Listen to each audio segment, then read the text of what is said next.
السلام علیکم ورحمۃ اللہ تعالی وبرکاتہ۔ بال کا کمال۔ حضور سرور عالم صلی اللہ تعالی علیہ وسلم کے ریش مبارک کے دو بال مبارک حضرت صدیق اکبر رضی اللہ تعالیٰ عنہ کو مل گئے۔ آپ ان دو بالوں کو بطور تبرک گھر لے آئے اور بڑی تعظیم کے ساتھ اندر ایک جگہ رکھ دیے۔ تھوڑی دیر کے بعد اندر سے قرآن پڑھنے کی آوازیں آنے لگیں۔ صدیق اکبر رضی اللہ تعالیٰ عنہ اندر گئے تو تلاوت کی آوازیں تو آ رہی تھیں مگر پڑھنے والے نظر نہ آتے تھے۔ حضرت صدیق اکبر رضی اللہ تعالیٰ عنہ نے حضور کی خدمت میں حاضر ہو کر سارا قصہ عرض کیا تو حضور نے مسکرا کر فرمایا، ان الملائکۃ یجتمعون علی شعری ویقرؤون القرآن، یعنی دو فرشتے یہ فرشتے ہیں جو میرے بال کے پاس جمع ہو کر قرآن پڑھتے ہیں۔ حضور سرور عالم صلی اللہ تعالی علیہ وسلم کا ہر بال اور آپ کا بال شریف زیارت گاہ خلائق ہے۔ پھر جن لوگوں کے بال مونڈ کر نالیوں میں پھینک دیتا ہے وہ اگر حضور کے مثل ہونے کا دعویٰ کرنے لگے تو کس قدر ظلم ہے۔ جنگ احزاب میں حضرت جابر رضی اللہ تعالیٰ عنہ نے حضور سرور عالم صلی اللہ تعالیٰ علیہ وسلم کی دعوت کی اور ایک بکری ذبح کی۔ حضور جب صحابہ اکرام کے معیت میں جابر کے گھر پہنچے تو جابر نے کھانا لا کر آگے رکھا۔ کھانا تھوڑا تھا اور کھانے والے زیادہ تھے۔ حضور نے فرمایا، تھوڑے تھوڑے آدمی آتے جاؤ اور باری باری کھانا کھاتے جاؤ۔ چنانچہ ایسا ہی ہوا کہ جتنے آدمی کھانا کھا لیتے وہ نکل جاتے۔ اسی طرح سب نے کھانا کھا لیا۔ جابر فرماتے ہیں کہ حضور نے پہلے ہی فرمایا دیا تھا کہ کوئی شخص گوشت کی ہڈی نہ توڑے نہ پھینکے، سب ایک جگہ رکھ دی جائیں۔ جب سب کھا چکے تو آپ نے حکم دیا کہ چھوٹی موٹی سب ہڈیاں جمع کر دو۔ جمع ہو گئیں تو آپ نے اپنا دست مبارک ان پر رکھ کر کچھ پڑھا۔ آپ کا دست مبارک ابھی ہڈیوں کے اوپر ہی تھا اور زبان مبارک سے آپ کچھ پڑھ ہی رہے تھے کہ وہ ہڈیاں کچھ کا کچھ بننے لگیں، یہاں تک کہ گوشت پوش تیار ہو کر کان جھاڑتی ہوئی وہ بکری اٹھ کھڑی ہوئی اور حضور نے فرمایا، جابر لے یہ اپنی بکری لے جا۔ حضور صلی اللہ تعالی علیہ وسلم منبع الحیات اور حیات بخش ہیں۔ آپ نے مردہ دلوں اور مردہ جسموں کو بھی زندہ فرما دیا۔ پھر جو لوگ معاذ اللہ حضور کو مر کر مٹی میں ملنے والا کہتے ہیں کس قدر جاہل اور بے دین ہیں۔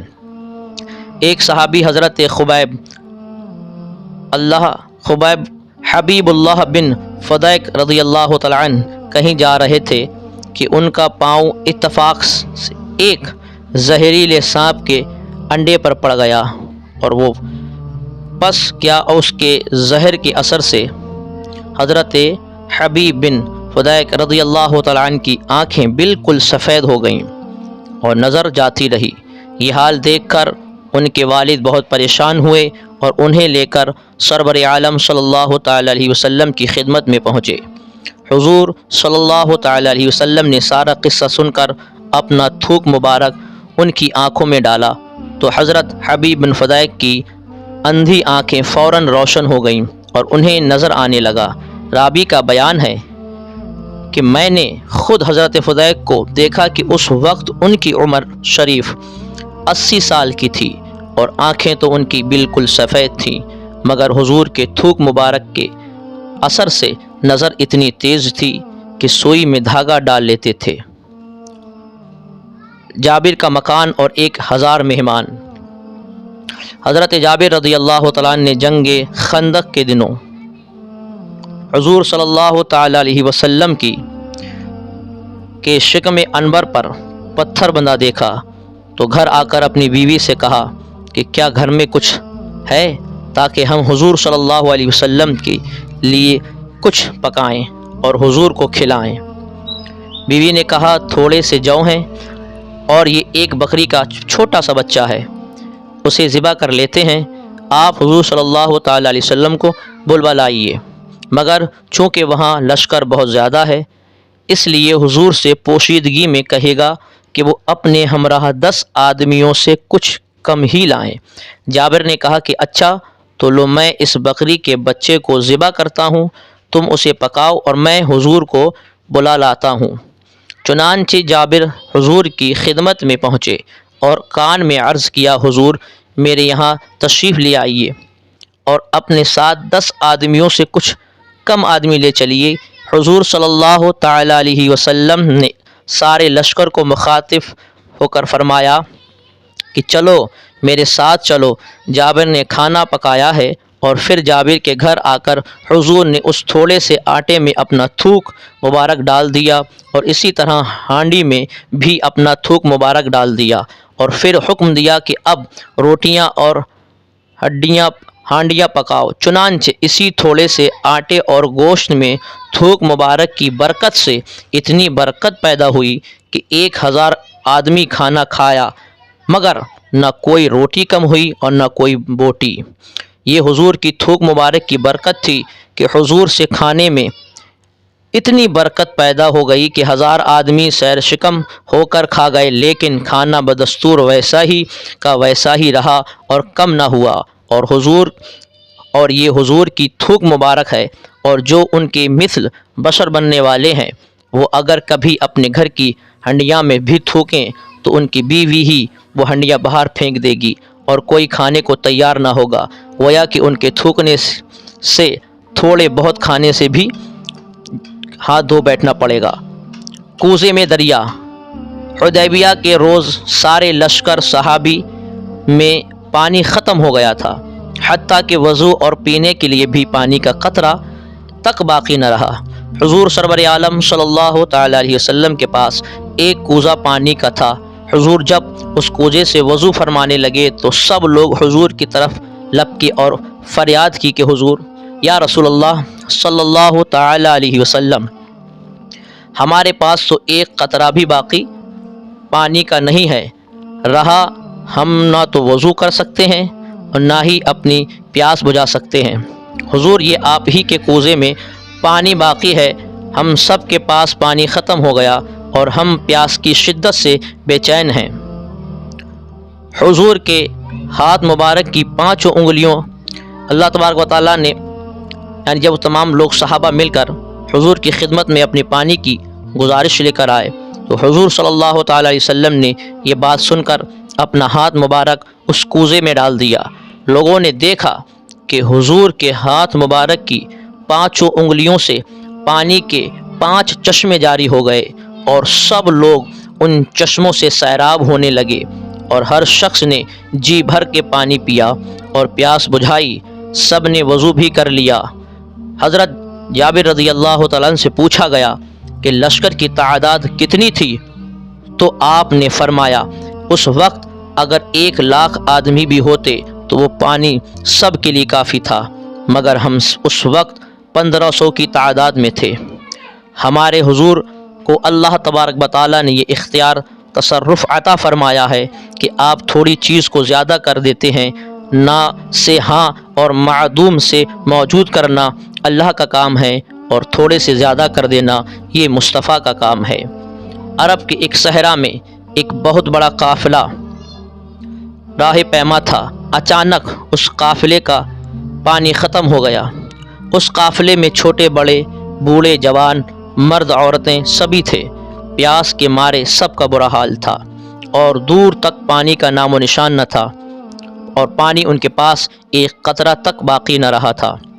یہ عالم دیکھ کر موت ان کے سامنے رقص کرنے لگی، مگر ان پر یہ خاص کرم ہوا، یعنی اچانک دو جہاں کے فریاد رس محمد مصطفیٰ صلی اللہ تعالیٰ علیہ وسلم ان کی مدد فرمانے کے لیے وہاں پہنچ گئے۔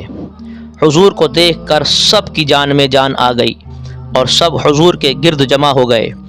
حضور نے انہیں تسلی دی اور فرمایا وہ سامنے جو ٹیلا ہے اس کے پیچھے ایک سیاہ رنگ حبشی غلام اونٹنی پر سوار ہوئے جا رہا ہے۔ اس کے پاس پانی کا ایک مشکیزہ ہے، اس کو اونٹنی سمیت میرے پاس لے آؤ۔ چنانچہ کچھ آدمی ٹیلے کے اس پار گئے تو دیکھا کہ واقعی ایک اونٹنی پر سوار حبشی جا رہا ہے۔ وہ اس حبشی کو حضور کے پاس لے آئے۔ حضور صلی اللہ تعالیٰ علیہ وسلم نے اس حبشی سے مشکیزہ لے لیا اور اپنا دست رحمت اس مشکیزہ پر پھیرا کہ اس کا منہ کھول دیا اور فرمایا، آؤ اب جس قدر بھی پیاسے ہو آتے جاؤ اور پانی پی پی کر اپنی پیاس بجھاتے جاؤ۔ چنانچہ سارے قافلے نے اس ایک مشکیزہ سے جاری چشمہ رحمت سے پانی پینا شروع کیا، اور پھر سب نے اپنے اپنے برتن بھی بھر لیے۔ سب کے سب سیراب ہو گئے اور سب برتن بھی بھر کر لیے، اور آپ پر حضور کا یہ معجزہ دیکھ کر حبشی بڑا حیران ہوا اور حضور کے دست انور چومنے لگا۔ حضور صلی اللہ تعالیٰ علیہ وسلم نے اپنے دست انور اس کے منہ پر پھیر دیا۔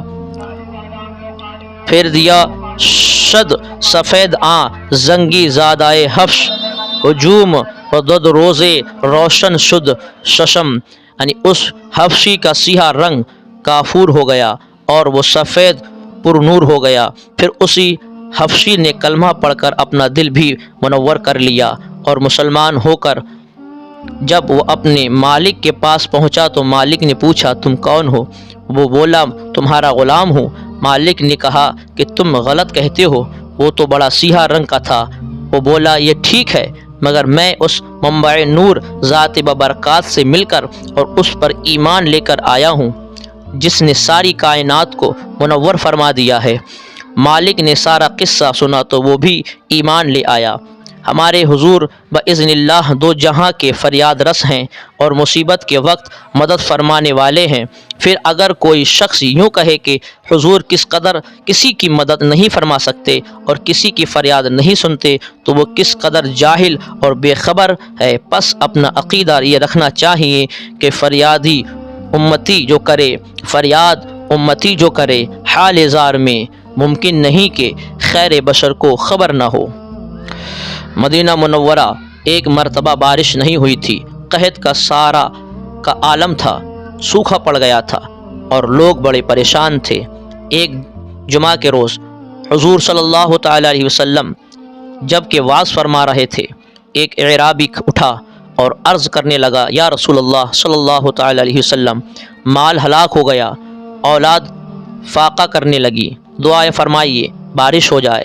حضور صلی اللہ تعالیٰ علیہ وسلم نے اسی وقت اپنے پیارے پیارے نورانی ہاتھ اٹھائے اور رابی کا بیان ہے کہ آسمان بالکل صاف تھا، ابر کا نام و نشان تک نہ تھا، مگر مدنی سرکار کے ہاتھ مبارک اٹھتے ہی کہ پہاڑوں کی مانند ابر چھا گئے اور چھاتے ہی مینا برسنے لگا۔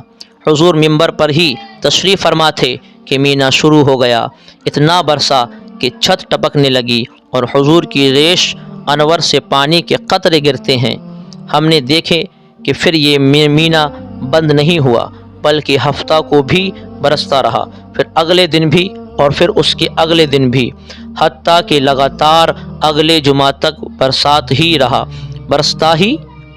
اور حضور جب دوسرے جمعہ کا وعظ فرمانے لگے تو وہی اعرابی اٹھا جس نے پہلے جمعہ میں بارش نہ ہونے کی تکلیف عرض کی تھی، اٹھا اور عرض کرنے لگا، یا رسول اللہ صلی اللہ تعالیٰ علیہ وسلم، اب تو مال غرق ہونے لگا اور مکان گرنے لگے، اب پھر ہاتھ اٹھائیے کہ یہ بارش بندی ہو جائے، رک جائے۔ چنانچہ حضور نے پھر اسی وقت اپنے پیارے پیارے نورانی ہاتھ اٹھائے اور اپنی انگلی مبارک سے اشارہ فرما کر دعا فرمائی کہ اے اللہ، ہمارے ارد گرد بارش ہو، ہم پر نہ ہو۔ حضور کا یہ اشارہ کرنا ہی تھا کہ جس طرف حضور کی انگلی گئی اس طرف سے بادل پھٹتا گیا اور مدینہ منورہ کے اوپر سب آسمان صاف ہو گیا۔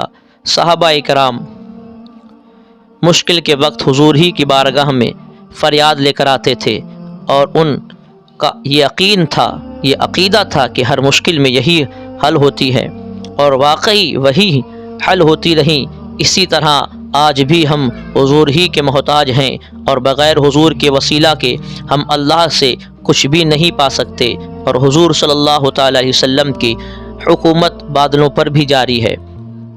حضور صلی اللہ تعالیٰ علیہ وسلم کے دشمنوں نے بالخصوص ابو جہل نے ایک مرتبہ حضور سے کہا کہ اگر تم خدا کے رسول ہو تو آسمان پر جو چاند ہے اس کے 2 ٹکڑے کر کے دکھاؤ۔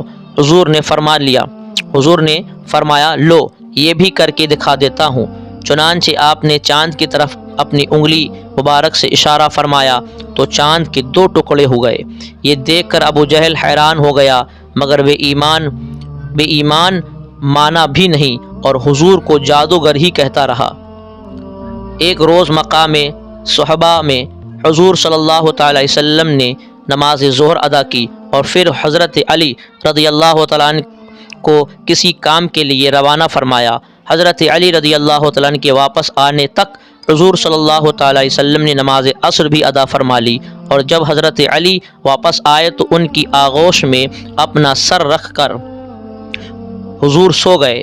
حضرت علی نے ابھی تک نماز عصر ادا نہ کی تھی۔ ادھر سورج کو دیکھا تو غروب ہونے والا تھا۔ حضرت علی سوچنے لگے کہ ادھر رسول خدا آرام فرما ہیں اور ادھر نماز عصر کا وقت ہو رہا ہے۔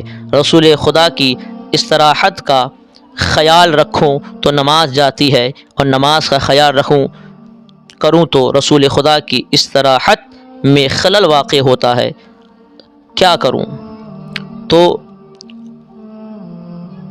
کروں؟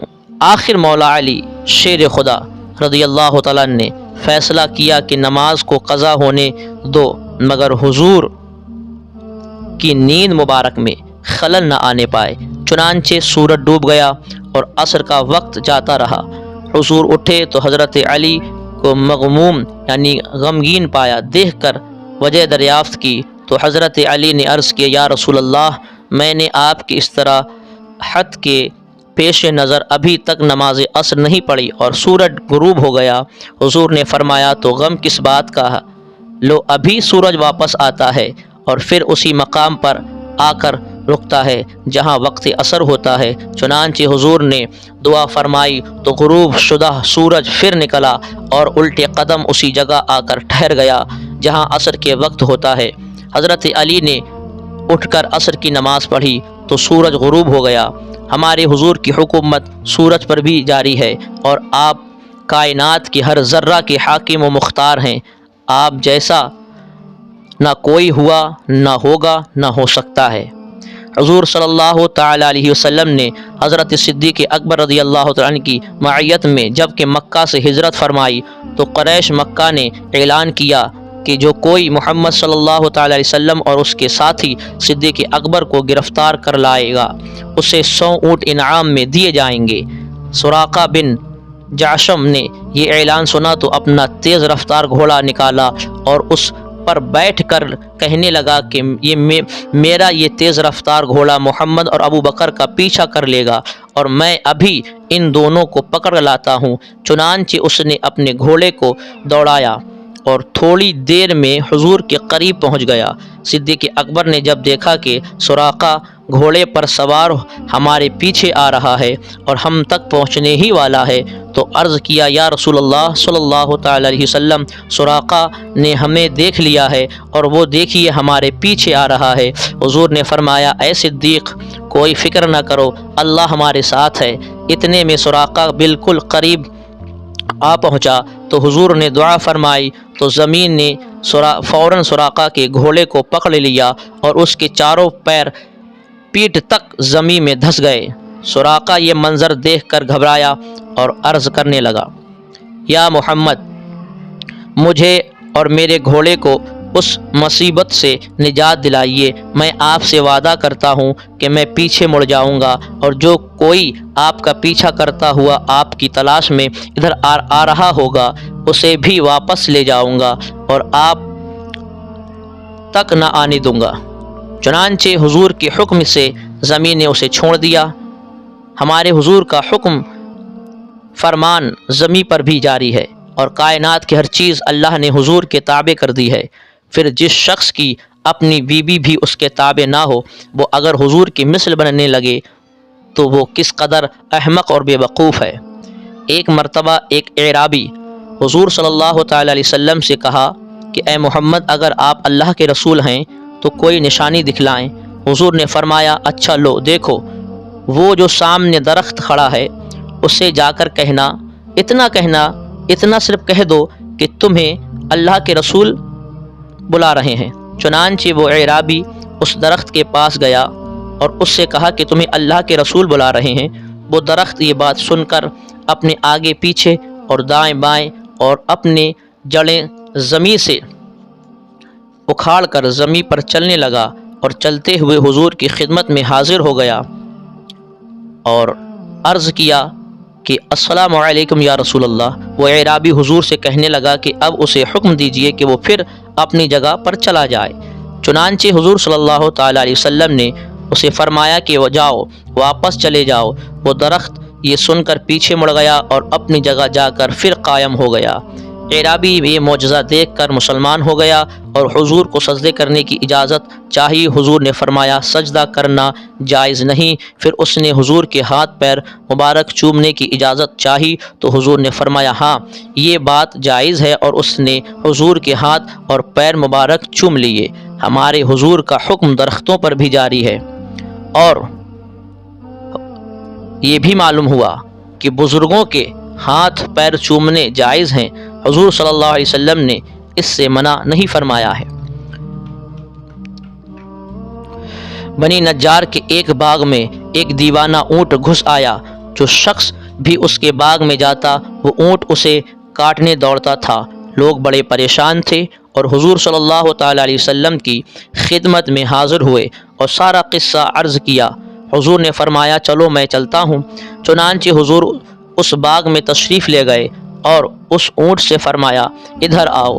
اس اونٹ نے جب رسول پاک صلی اللہ تعالیٰ علیہ وسلم کا حکم سنا تو دوڑتا ہوا حاضر ہوا اور اپنا سر حضور کے قدموں میں ڈال دیا۔ حضور نے فرمایا اس کی نکیل لاؤ۔ نکیل لائی گئی اور حضور نے اسے نکیل ڈال کر اس کے مالک کے حوالے کر دیا۔ وہ آرام سے چلا گیا۔ حضور نے پھر صحابہ سے فرمایا کافروں کے سوا مجھے زمین و آسمان والے سب جانتے ہیں کہ میں اللہ کا رسول ہوں۔